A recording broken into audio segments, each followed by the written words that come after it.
Hello everyone. आप सभी का स्वागत है मेरे YouTube channel goal net JR with Ramupuri में। आज मैं बात करने जा रहा हूँ लोक नृत्य एवं लोक पारंपरिक थिएटर जो है second unit performing art dance drama theatre का, उसके विषय में। ये चौथा वीडियो है मेरा। लोक नृत्य एवं लोक थिएटर जो है जो भारत में है, भारत में जो स्वरूप पाए गए हैं नृत्य और थिएटर के, उसके बारे में बात करूंगा। तो ये मेरा चौथा वीडियो है। तो मेरा नाम, सबसे पहले मैं अपना इंट्रोडक्शन दे दूं। मेरा नाम रामपुरी है और मैंने महात्मा गांधी अंतर्राष्ट्रीय हिंदी विश्वविद्यालय वर्धा महाराष्ट्र से पोस्ट ग्रेजुएट किया हुआ है परफॉर्मिंग आर्ट फिल्म थिएटर से। और दिसंबर 2020 जून 2021 और दिसंबर 2021 जून 2022 में मैं नेट क्वालिफाइड है। 2 टाइम में मैं नेट पास हूँ, 2 टाइम। और 6265850405 मेरा मोबाइल नंबर है। आज मैं बात करूँगा वेस्ट इंडिया और साउथ इंडिया, पश्चिमी भारत और दक्षिणी भारत के जो मुख्य राज्य हैं उनमें उनका जो लोक नृत्य है और लोक नाट्य है उनके बारे में। तो सबसे पहले मैं यहाँ पे लिया हूँ महाराष्ट्र। आप देख पा रहे होंगे महाराष्ट्र को, महाराष्ट्र जो है वो सबसे पहला राज्य मैं यहाँ पे लिया हूँ। महाराष्ट्र का लोक नृत्य एवं लोक नाट्य में क्या क्या है सम्मिलित, वो देख लेते हैं। तो यहाँ पे लोक नाट्य के रूप में प्रचलित है लावनी, जो कि संगीतमय नृत्य है।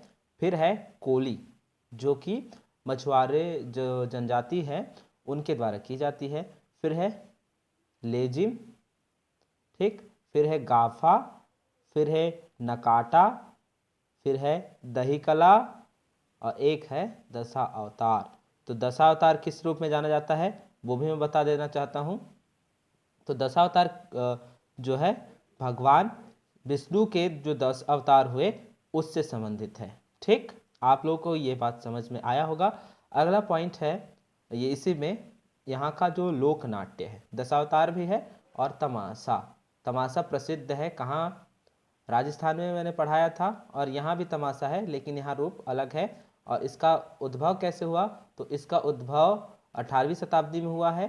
किसके कौन सा किससे विकसित हुआ है वो भी देख लेते हैं। तो एक गोधल जागरण जो होता था, गोधूली जागरण जिसे कह सकते हैं हम लोग, शाम के समय, या कीर्तन से विकसित हुआ है। लावनी से भी विकसित माना जा सकता है इसे। तो ये तीनों चीज़ों से तो विकसित हुआ है। कौन सा? तमाशा क्या है? लोक नाट्य फॉर्म है, जो कि महाराष्ट्र का प्रसिद्ध लोक नाट्य फॉर्म है। फिर इसमें है जो इसकी अभिनेत्रियाँ रहती है उसको हम लोग मुर्की के नाम से जानते हैं, मुर्की कहते हैं। इसमें अभिनेत्रियाँ जो रहती हैं, पुरुष पात्र भी इसमें अभिनेत्रियाँ बन के नृत्य करती हैं। इसके 2 प्रकार हैं, ढोलकी फाड़ेचा तमाशा और एक प्रकार है संगीत वारिचा तमाशा।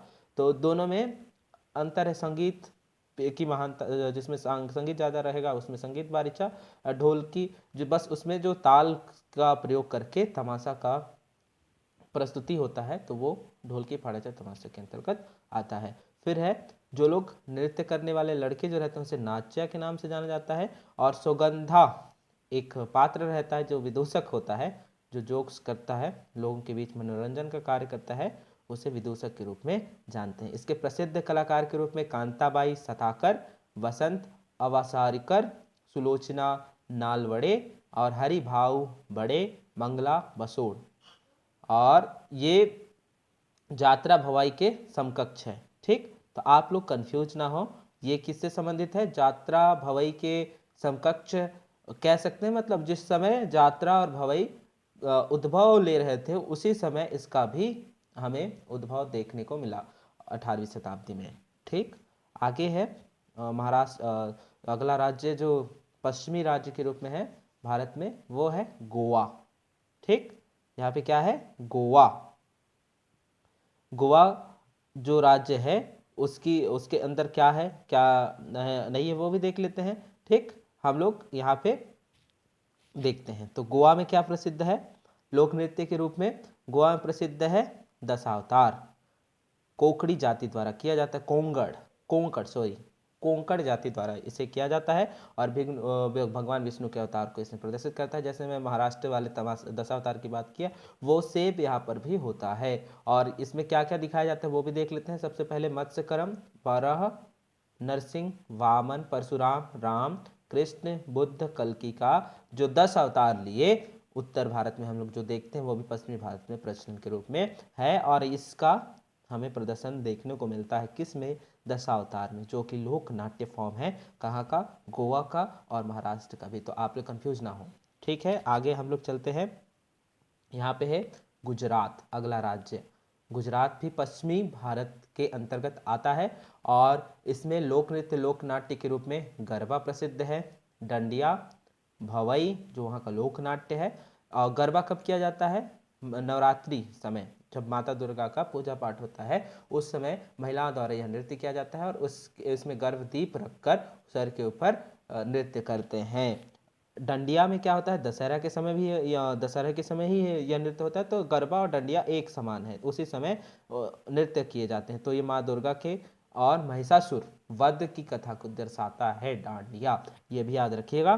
फिर है भवई, 14वीं शताब्दी असाइता ठाकर को श्रेय जाता है इसका। उत्पत्ति हेतु इन्होंने 360 नाटक लिखे थे और जिसमें से अभी तक 60 नाटक हमें देखने को मिलते हैं जो बचे हुए हैं। इस तरीके का एक डाटा है हमारे पास। भवाई में क्या है, तो देवी अम्बा का अनुष्ठानिक नृत्य नाट्य का रूप है ये। तो ये भी माता दुर्गा का ही पूजा पाठ अनुष्ठानिक नृत्य के रूप में जाना जाता है। और मैं अभी अनुष्ठानिक, पारंपरिक और मनोरंजन परक जो थिएटर फॉर्म है उसको भी लेकर आऊँगा। तो आप लोगों को कन्फ्यूजन नहीं होगा कि कौन अनुष्ठानिक होता है, कौन पारंपरिक है और कौन मनोरंजन प्रधान नाट्य रूप है। तो उसके बारे में भी आने वाले वीडियो में मैं बात करूँगा। यह वीडियो अभी फिलहाल चौथा पार्ट चल रहा है किस सेकेंड यूनिट का। तो आप लोग इससे बने रहिए। अगर आपको समझ में आता है तो लाइक शेयर सब्सक्राइब कर दीजिएगा, लोगों को भी प्रोवाइड कराइए जो लोग डांस ड्रामा थिएटर को लेके तैयारी कर रहे हैं। तो यहाँ पे भवाई के बारे में देख लेते हैं क्या क्या है। तो भवाई में हम लोग देखते क्या है, देवी अम्बा का अनुष्ठानिक नृत्य नाटिका है। तीखे हाथ से युक्त सूक्ष्म सामाजिक आलोचना भवई की विशेषता है। तो इसमें जो सामाजिक आलोचना है, समाज के बारे में लोगों को जागरूकता वाली चीज़ें हो गई और जो चीज़ गलत है उसको दर्शाया जाता है किसमें, भवई में। कहाँ है, कहाँ का लोक नृत्य फॉर्म है, कहाँ का लोक नृत्य नाटिका है, तो ये है आपका गुजरात का। भवई मंडली के मुखिया को नायक कहा जाता है। ये भी बहुत ही अच्छा पॉइंट है कि मुखिया जो रहते हैं उसको नायक कहा जाता है मंडली के। और वाद्य यंत्र के रूप में इसमें पखवाज, ड्रम, बैरल ड्रम जिसे कहते हैं हम लोग, झांझ, सारंगी, हारमोनियम को इस्तेमाल किया जाता है। और प्रसिद्ध लोग हैं मुलजी भाई, प्राण सुख नायक, चिलामन नायक, 20वीं सदी के कलाकार थे जो प्रसिद्ध हैं।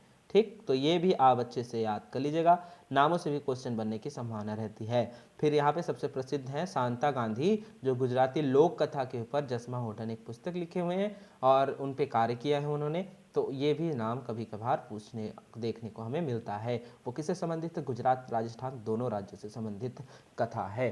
फिर है यहाँ पे दीन गांधी, जो दीना गांधी हैं वो मैना गुर्जरी के नाम के साथ में उन्होंने लिखा हुआ है। और सीसा मेहता जो है होली का 1956। तो ये दोनों चीज़ें आप लोग सर्च कर लीजिएगा, इसके बारे में और अधिक जानकारी चाहिए तो।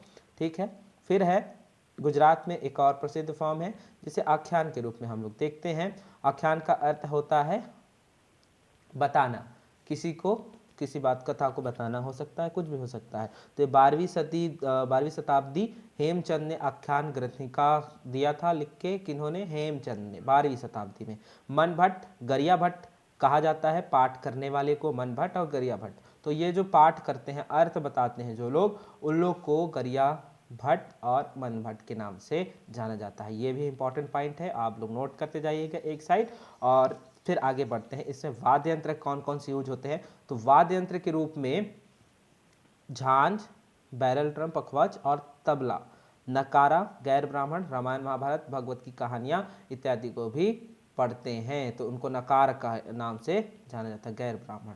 इसमें फिर प्रसिद्ध व्यक्तित्व के रूप में प्रेम भट्ट, नरसिंह मेहता, बाल मुकुंद देव और इसमें प्रसिद्ध हैं। किसमें? आख्यान के लिए। कहाँ? गुजरात में। आगे बढ़ते हैं। अगला जो राज्य है वो दक्षिणी भारत का राज्य है, वो है आंध्र प्रदेश। पहला राज्य जो वहाँ के लोक नृत्य लोक नाट्य को हम लोग देख लेते हैं। तो पहला वहाँ पे हम देखते हैं गोम्बी, बाथा कांबा कम्बा नृत्य, बाथा कम्बा नृत्य। थोड़ा सा प्रोनाउंसिएशन में प्रॉब्लम हो सकती है। जो भी मेरा वीडियो उत्तर भारत के दक्षिण भारत के लोग देखें, कृपया कर उसे गलत वे में ना लें। प्रोनाउंसिएशन में समस्या होती है हर जगह, तो आप लोग जो जितना अच्छा से कर पाएंगे उतना अच्छा मैं शायद ना कर पाता हूँ, लेकिन जो नाम है उसको मैं बस पढ़ रहा हूँ, आप लोग अच्छे से याद कर लीजिएगा। फिर है धमाल, मथुरी नृत्य, डंडारिया नृत्य, वीर नाटकम, बुट्टा बोलम, बुट्टा बोमलू। फिर है बुर्रा कथा, भागवत मेला, धीमसा, लंबाडी और दप्पू। यहाँ के प्रसिद्ध लोक नृत्य एवं लोक नाट्य फॉर्म हैं जो कि आंध्र प्रदेश के हैं। ठीक, आप लोग नोट करते जाइएगा, जो भी दिखाई दे रहा है आपको आप लोग के लिए हेल्पफुल रहेगा। फिर है अगला, यहाँ पे कठपुतली फॉर्म भी प्रसिद्ध है। तो कठपुतली फॉर्म को क्या किस नाम से जानते हैं हम लोग? तोलू बोमलट्टा। क्या? तोलू बोमलट्टा, जो छाया कठपुतली के रूप में आंध्र प्रदेश में प्रसिद्ध है। ठीक, बुर्रा कथा के बारे में जान लेते हैं। बुर्रा कथा भी वहाँ की प्रसिद्ध शैली है, जिसमें जगम कथा मौखिक कहानी कहने की कला 1930 और 1950 में तेलंगाना विद्रोह से भी ये तो इसके मौखिक कहानी कहने की कला जगम कथा होती है उसमें, और उसमें मौखिक कहानियाँ कही जाती है बुर्रा कथा में। और जगम कथा से तात्पर्य है उसके बारे में भी आप डिटेल से एक बार आप देख लीजिएगा, मुझे उस आइडिया नहीं है। 1930 और 1950 में तेलंगाना विद्रोह से लोकप्रिय है। तो ये उसमें तेलंगाना जब विद्रोह हुआ रहा होगा उस समय 1930 और 1950 से यह और ज़्यादा विकसित होने लगा। फिर बुर्रा कथा, बुर्रा तुमरा कहा जाता है इसको, एक और नाम है इसका। फिर इसमें खोखला खोल वाद्य यंत्र जो मानव खोपड़ी के समान दिखता है उसको बजाया जाता है। किसमें? बुर्रा कथा में, ये भी याद रखिए। और भगवान शिव से संबंधित है, तो इसमें भूतों की कहानियाँ ये सब भी प्रचलित होंगी, इसीलिए इसका नाम जंगम कथा के रूप में भी जाना जाता है। जंगम कथा जो मौखिक कहानी कहने की कला को जंगम कथा के रूप में इस्तेमाल करते हैं हम लोग बुर्रा कथा में। आंध्र प्रदेश याद रखिएगा। फिर है पेडियाला, वेंकटेश्वर, शुनाकारा, श्री कृष्ण माधवर, ये सब इसके प्रदर्शक रहे होंगे, इसके निर्माता रहे होंगे, इसको अस्तित्व में लाने वाले लोग रहे होंगे, ये भी नाम आप याद रख लीजिएगा। फिर बुर्रा कथा के पिता के रूप में शेख नजर को जाना जाता है। कहाँ का फॉर्म है ये भी याद रख लीजिएगा आप लोग। तो आंध्र प्रदेश का ये फॉर्म है। क्या, कौन सा फॉर्म है? बुर्रा कथा लोक नृत्य एवं लोक नाट्य फॉर्म। फिर है दूसरा यहाँ पे बुट्टा बोमलू, खुशी मनाने के लिए किया जाता है इसे, फसल की खुशी मनाने के लिए किया जाता है। बांस की छड़ें, गाय के गोबर, पेंट और सूखी घास से बनी इसमें पोशाक को पहनते हैं। एक गुड़िया जैसे पोशाक भी रहती है और इसमें वाद्य यंत्र के रूप में ढोल को बजाया जाता है। बोट्टा बोमलू, आंध्र प्रदेश, याद रखिएगा। नाम थोड़ा डिफिकल्ट है दोस्तों, लेकिन फिर भी आप लोग अगर इसे याद लिख लेते हैं और अच्छे से बार बार बोलते रहते हैं, अभ्यास में रहते हैं और सुनते रहते हैं उस चीज़ को, तो आपको याद हो जाएगा। फिर है कोलाट्टम, स्टिक डांस, लकड़ियों का डांस, महिलाओं द्वारा 2 पंक्तियों में किया जाता है, ये भी याद रखिए। कहाँ किया जाता है? आंध्र प्रदेश। धीमसा, आदिवासी नृत्य जो पारेजा जाति की महिलाओं द्वारा किया जाता है। 15 से 20 महिला एक मंडली बनाकर वैवाहिक जीवन की सुखद के लिए प्रार्थना करती हैं इसमें धीमसा नृत्य में। तो याद रखिएगा, आंध्र प्रदेश में प्रसिद्ध है। फिर है लंबाड़ी। तो ये जो चीज़ें मैं बता रहा हूँ ये क्वेश्चन आपको यूजीसी नेट के प्रीवियस ईयर क्वेश्चन में ये पॉइंट देखने को मिलेंगी, तो आप लोग इसे अच्छे से याद रख लीजिएगा, क्योंकि एग्जाम में इस तरीके के रिपीट होने के भी चांसेस देखे गए हैं। फिर है लंबाडी में क्या होता है वो भी देख लेते हैं। तो लंबाडी बंजारा समुदाय, तो बंजारा रहते थे जो लोग, उनकी समुदाय जो घूम घूम के इधर उधर अपना जीवन यापन करते हैं उनको बंजारा कहते हैं। समुदाय का लोक नृत्य है। अच्छी फसल के लिए देवताओं के लिए यह नृत्य किया जाता है लंबाडी नृत्य। देवदासी नृत्य, विलासनी नृत्य, भोगम अट्टा, सनी अट्टा, ओपरा नृत्य भी यहाँ पर शामिल है। कहाँ? आंध्र प्रदेश में। शास्त्रीय नृत्य के रूप में कुचिपुड़ी कृष्ण जिले के एक गांव में प्रसिद्ध हुआ।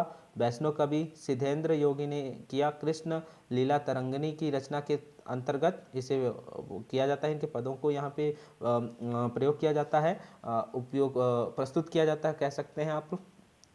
फिर है लक्ष्मी नारायण 1886 1956 ने एकल नृत्य और महिला नर्तकों को प्रशिक्षित किया और बहुत सारे तत्वों को भी पेश किया कि इन्होंने लक्ष्मी नारायण जी ने किसके विषय में, कुचिपुड़ी जो शास्त्रीय नृत्य है उसके विषय में। फिर है सत्यभामा के द्वारा कृष्ण भगवान पर जो कृष्ण भगवान के ऊपर हट की एक जो भावना रहती पारिजात हरण के बात को ले सकते हैं, या फिर रुक्मणी जो रहती है कृष्ण की पत्नी और सत्यभामा उनसे जलती हैं, प्रेम की बातों को लेकर हट करने लगती हैं। तो ये चीज़ें इस चीज़ में ये फॉर्म जो है लोक नृत्य का उसमें दिखाया जाता है। फिर है वीर नाटकम, आंध्र प्रदेश का ही। इन पे आपको विस्तृत वीडियो और भी अच्छे तरीके से मैं बताऊंगा आने वाले टाइम पे। तो ये कुछ ही फॉर्म है जो समय को मद्देनजर रखते हुए मैं तैयारी करवाते जा रहा हूँ। वीर नाट्यम जो होता है उसमें शिव के समान, इसमें जो अभिनेता या जो भी रहेंगे वो शिव के समान, शैव मंदिरों में जो शिव के मंदिर होते हैं वहाँ पे वीरभद्र के अनुयायी जो थे उनके द्वारा यह प्रस्तुत किया जाता है। वीरानम, युद्ध ढोल जो रहता है वीरानम कहते हैं उसे, और जीभ में इसमें छेद किया जाता है। कह सकते हैं जो लोहे का एक औजार होता है उसमें जीभ को छेद कर इसमें इस तरीके को इस फॉर्म को प्रदर्शन किया जाता है। वीरभद्र पल्लेम प्रथम चरण के रूप में जाना जाता है, और विभूति पवित्र राख को सब तरफ कह सकते हैं लगा के इसके जो अभिनेता रहते हैं वो नृत्य करते हैं। तीसरा चरण में जीभ को छेदते हैं जिसको ध्वज स्तंभ के नाम से जाना जाता है। तो ये भी इंपॉर्टेंट पार्ट रहा आप लोगों के लिए आंध्र प्रदेश का। फिर हम लोग चले जाते हैं अगला राज्य दक्षिण भारत में तमिलनाडु। कौन सा राज्य? तमिलनाडु। तमिलनाडु का लोक नृत्य और लोक नाट्य के रूप में प्रसिद्ध है बम्बर नृत्य, करगटम, कवड़ियट्टम, देवरट्टम, काजियट्टम, कच्चई, कुत्थू, मयूर नृत्य जिसे मलयट्टम के नाम से जाना जाता है, ओटम, कुत्तू और पंपुअट्टम, सांप नृत्य जिसे कहते हैं पोइका कुत्थिराई, कृत्रिम घोड़ा जो नृत्य होता है उसे कहते हैं पुलियट्टम, बाघ नृत्य होता है, कुत्थू होता है, कुत्थू नृत्य होता है, सट्टम होता है, थेरिकुत्तू, बीलुप्तू, तेरिकुत्तू, कुरावंजी। तमिल साहित्य जो है कुरावंजी उससे संबंधित है तेरिकुत्तू। तो आगे बात कर लेते हैं अच्छे से। यहाँ पे प्रसिद्ध तमिलनाडु में फॉर्म जो है शास्त्रीय नृत्य का वो है भरतनाट्यम। भरतनाट्यम के बारे में आइए जानते हैं। तो भरतनाट्यम शास्त्रीय नृत्य है, आप सभी को पता है। मूल स्रोत अभिनय दर्पण नंदिकेश्वर जी का जो है उससे है संबंधित।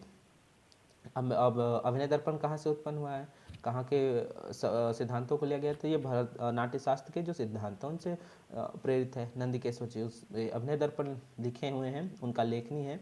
और निरुक्त शुद्ध नृत्य जो निरुत्थम होता है उसे शुद्ध नृत्य के रूप में जाना जाता है। फिर निरुथयाम जो होता है उसे एकल नृत्य के रूप में जाना जाता है, एकल अभिव्यंजना के रूप में प्रदर्शित करते हैं वहाँ उसके कलाकार। फिर है नाट्यम जब होता है तब सामूहिक नृत्य के रूप में इसे प्रस्तुत किया जाता है। गुरु थे इसके नटवार नार, निर्देशक बने रहे 20वीं सदी में। ठीक, आप लोग ये भी याद रख लीजिएगा। फिर पौराणिक कथाओं का वर्णन होता है, नृत्य क्रम होता है उसमें उसको मार्गम के नाम से जाना जाता है। नृत्य जो क्रम है इसको करने का एक चक्र है जिसमें ये चीज़ें होती हैं प्रस्तुत, उसको देख लेते हैं। तो इसमें सबसे पहले पुष्पांजलि होती है, फिर अल्लापिरु, इसके बाद आवाहन, जाति स्वरम, नृत्य प्रारंभ होता है यहाँ पे, शब्दम, व्यक्त शब्द, वर्णम, पदम, तिलाना, चरमोत्कर्ष के साथ समाप्ति और श्लोक। भरतनाट्य भरत वाक्य जो होता है सुखद, उस चीज़ को यहाँ पे हम लोग देखते हैं भरतनाट्यम में। ठीक है, आप लोगों को ये जानकारी अच्छी लग रही होगी। अगर अच्छी लगे तो लाइक से सब्सक्राइब कर दीजिएगा, क्योंकि जिस नेट की तैयारी के लिए हमारे पास पर्याप्त नोट्स नहीं अवेलेबल होते। तो मैं बड़ी मेहनत से आप लोगों के लिए वीडियो बना के लाता हूँ। आप लोग लाइक शेयर सब्सक्राइब कर दीजिए, प्रचार प्रसार करिए, लोगों तक पहुँचाइए जो कि आने वाले टाइम पे नेट TRF हासिल करना चाहते हैं और अपने जो भी सपना असिस्टेंट प्रोफेसर का जॉब हासिल करना चाहते हैं ड्रामा एंड थिएटर में, तो उनके लिए यह एक बहुत ही अच्छा प्रयास में कह सकता हूँ मैं। क्योंकि मैं भी बहुत खोजता था नोट्स, लेकिन यूट्यूब पे या कहीं जगह एक जगह स्थायी नोट्स नहीं मिलते थे। तो मैं इस यूट्यूब पे लगातार अपने विषय को लेकर और फर्स्ट पेपर को लेकर भी तैयारियां करवाऊंगा आने वाले समय में, और करवा भी रहा हूँ एग्जाम से पहले। अगर हो जाए संभावना तो आप लोगों को देखने को सारी चीज़ें मिल जाएंगी। फिर इसमें वाद्य यंत्र के रूप में देख लेते हैं क्या है। तो मृदंगम दो तरफा होता है, नादस्वरम, चक्रासन, धनुरासन और नटराजासन। तो ये वाद्य यंत्र को बजाने के वाद्य यंत्र जो बजाते हैं उसको लेकर है, इसके तालों के बारे में भी बात किया गया है। फिर रुक्मणी देवी इसके प्रसिद्ध हैं, पदम सुब्रमण्यम, वैजंती माला, सीमा कर्मानी, हेमा मालिनी आदि इसके नृतक हैं। किसके? भरतनाट्यम। कहाँ प्रसिद्ध है? तमिलनाडु। याद रखिएगा, आप लोग कंफ्यूज ना हो, क्योंकि दक्षिणी भारत के जो लोक नृत्य हैं वो थोड़ा डिफिकल्ट होते हैं। तो अगला यहाँ पे देखते हैं हम लोग, यहाँ पे और कुछ फॉर्म हैं, जैसे इरुलम नाटकम, पागल वेशम, नोड़ी नाटकम, मावली नाटकम यहाँ पे प्रसिद्ध है। कहाँ? तमिलनाडु। तो अगला फॉर्म है यहाँ पे थेरकुत्तू, ये सड़क पर खेला जाता है इसे नृत्य के रूप में। समृद्ध फसल प्राप्त करने के लिए वर्षा देवी जो होती है उनके मंदिरों में उत्सव के रूप में होता है, तब इसे प्रस्तुत किया जाता है। द्रौपदी के जीवन पर आधारित 8 नाटकों का एक चक्र होता है जिसको हम लोग देखते हैं किसमें? थेरकुत्तू में। तो बहुत बहुत धन्यवाद दोस्तों। अगर आप लोगों को वीडियो अच्छा लगा होगा तो लाइक शेयर सब्सक्राइब कर दीजिएगा और बने रहिए। ये अभी पर यहाँ पे अभी दक्षिण भारत का कंप्लीट नहीं हो पाया है, जल्दी ही कंप्लीट होगा। इसमें बस 2 ही राज्य बचे हुए, केरल और कर्नाटक, उसे मैं जल्द आज शाम तक अपलोड करूंगा। तो यूनिट 2 का अधिकतर पार्ट कंप्लीट हो चुका है, जहां से क्वेश्चन आते हैं टू द पॉइंट मैं बात किया हूं। तो मेरे यूट्यूब चैनल पर बने रहिए, आने वाले टाइम पे नेट JRF हासिल करिए। बहुत बहुत शुभकामना। ठीक है, धन्यवाद, थैंक यू।